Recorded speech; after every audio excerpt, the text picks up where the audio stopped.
Bonjour à tous, bienvenue. Donc aujourd'hui, vous le voyez sur la petite miniature, on va revenir sur les résultats de Total qui a été donné donc ce matin. Et on va se poser la question si nous achetons Total, si nous vendons Total ou si nous gardons Total.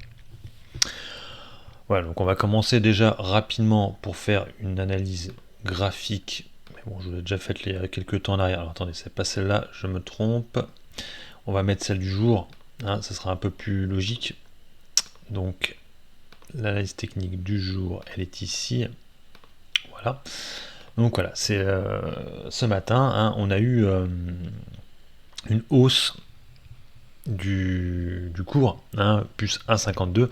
On voit quand même qu'on est légèrement rouge quand même, hein, donc en fait donc là on est vers les midi, hein, donc on a ouvert ici avec quasiment à 36,25 et on est redescendu. Vous voyez qu'actuellement nous sommes en dessous de la MM20, hein. Ça fait quelques temps déjà qu'on est en dessous. Donc des résultats qui ont été plutôt appréciés, hein. Alors, est-ce que ça s'ajuste valeur? Nous allons voir ça tout de suite. On regarde les résultats. Donc, on va regarder déjà les comptes de la société. Donc ça, ce sont les comptes, le compte de résultats consolidé. Donc, ce qu'on remarque, c'est qu'effectivement, par rapport au T4 2019, on est sur une très forte baisse. On s'en serait douté, hein, vu les niveaux du Brent actuel, c'est tout à fait normal, hein. Il faut savoir que c'est les résultats qui sont arrêtés au 31 décembre. Donc voilà, vous voyez que 49 milliards au quatrième trimestre, et là nous avons que 37 milliards, quasiment 38 milliards au quatrième trimestre 2020. Ce qu'on remarque quand même, par contre, c'est que par rapport au troisième trimestre, on est continué à monter. Excusez-moi, c'est pas on est, c'est on a continué à monter. Donc c'est plutôt bon signe pour la société qui s'inscrit dans cette pandémie, dans une tendance haussière de son chiffre d'affaires. Pour ce qui est du résultat net, alors résultat net trimestriellement, pareil, c'est très mauvais, hein, parce qu'on voit qu'on était à 2 milliards sur le quatrième trimestre 2019, et là nous sommes seulement qu'à 900 millions. Mais là aussi, c'est beaucoup mieux que le troisième trimestre où nous n'avons que 181 millions. Il faut savoir que Total n'a pas fait de dépréciation d'actifs pour ce trimestre-là, le quatrième trimestre. Il l'avait fait au deuxième trimestre, hein. Donc vous allez voir que le résultat net annuel va très très mauvais. Donc ça c'est le résultat net, donc voilà, du quatrième trimestre. Et du coup je cherchais le global annuel. Voilà, c'est ça. Donc sur un chiffre d'affaires annuel, hein, nous avons une forte baisse comme du chiffre d'affaires, hein. On était à 200 milliards, nous ne sommes plus qu'à 140. Voilà, ça fait mal, mais bon, hein, il y a eu la crise qui est passée par là. Et ce que je vous disais tout à l'heure, voilà, c'est le résultat net, hein, qui est négatif, hein, cette année, alors que l'année dernière il était positif de 11 milliards. Donc effectivement on peut se poser la question, mais pourquoi il continue à verser un dividende? Ah oui, je n'avais pas parlé encore du dividende. Effectivement, je reviendrai juste après dessus. Effectivement, ils vont verser encore un dividende cette année, hein, 2021, alors que le résultat net est extrêmement négatif, hein. On voit 7 milliards 336 millions, alors qui est uniquement dû à une dépréciation d'actifs, hein, qui avait eu lieu, je vous l'ai dit, au deuxième trimestre, à peu près à 8 milliards, hein, de dépréciation. Donc du coup, finalement, c'est pas si mauvais que ça au niveau de son résultat net. Bon, ce qui n'empêche que le résultat net par action, c'est négatif, hein, 2,90. Donc après, nous avons, on va pas trop revenir là-dessus. Les comptes courants, on va aller voir vite fait les capitaux propres. Alors attendez, 31 décembre 2020, ah, c'est ça. Les capitaux propres sont plutôt assez résilients, ils ont même augmenté les capitaux propres. Plutôt bien, hein, ils ont plutôt bien géré. Il faut savoir que normalement on rajoute le résultat net, hein, qui a été très négatif. Malgré ça, on a des capitaux propres qui ont augmenté. Il n'y a pas de souci, c'est plutôt bien. Ils ont bien géré la trésorerie. Niveau de l'endettement, nous avons un endettement par contre qui a un peu progressé quand même, hein. On voit qu'on était à le passif courant, hein. Les dettes qui ont principalement tout augmenté, hein. Juste des dettes diverses qui sont légèrement en baisse, sinon tout le reste ça monte. Voilà, après, on s'en serait un peu douté que les sociétés, en tout cas Total, soit pas mal endetté durant cette pandémie.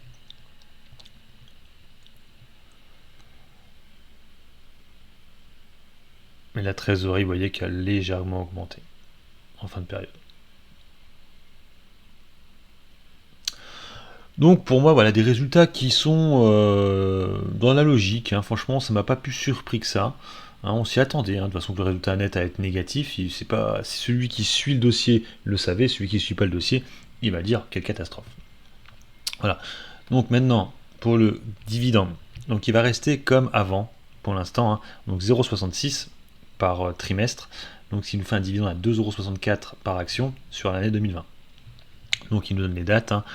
Donc celui de mars qui va tomber bientôt, c'était le dernier dividende, le solde pour l'année d'avant. Et là, ça va commencer à partir du 24 juin. On aura le premier dividende.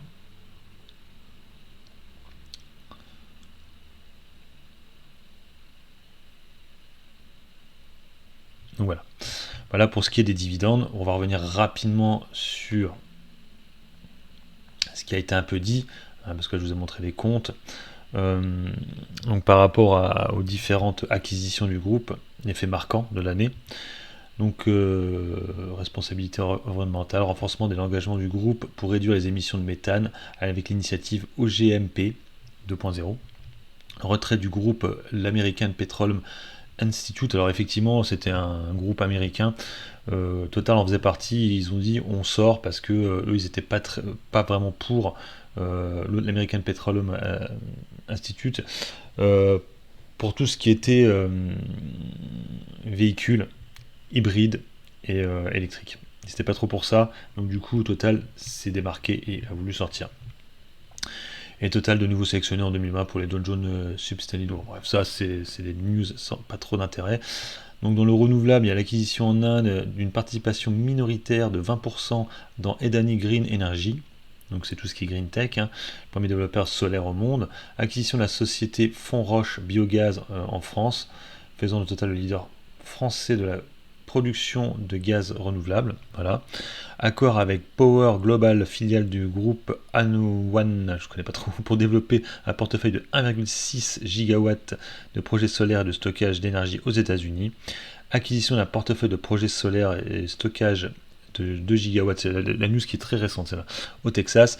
Développement du plus grand site de production d'hydrogène vert sur base d'électricité, 100% renouvelable en France, en association avec Engie.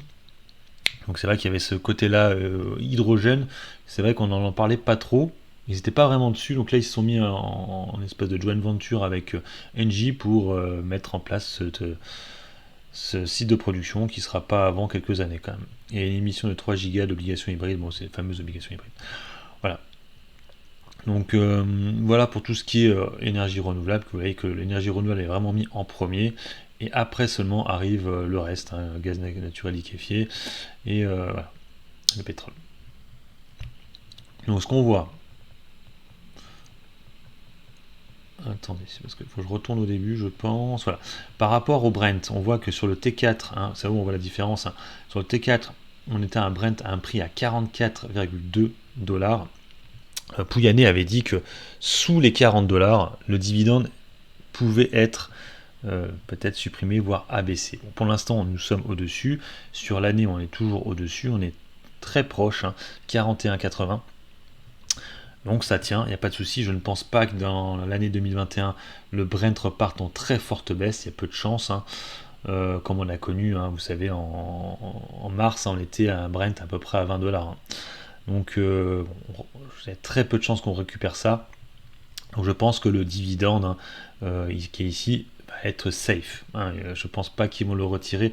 Il n'y a quasiment aucune chance. 99% de chance pour qu'ils le laissent. Voilà. Il y a peut-être 0,1 de chance qu'ils le retirent, mais j'y crois pas vraiment.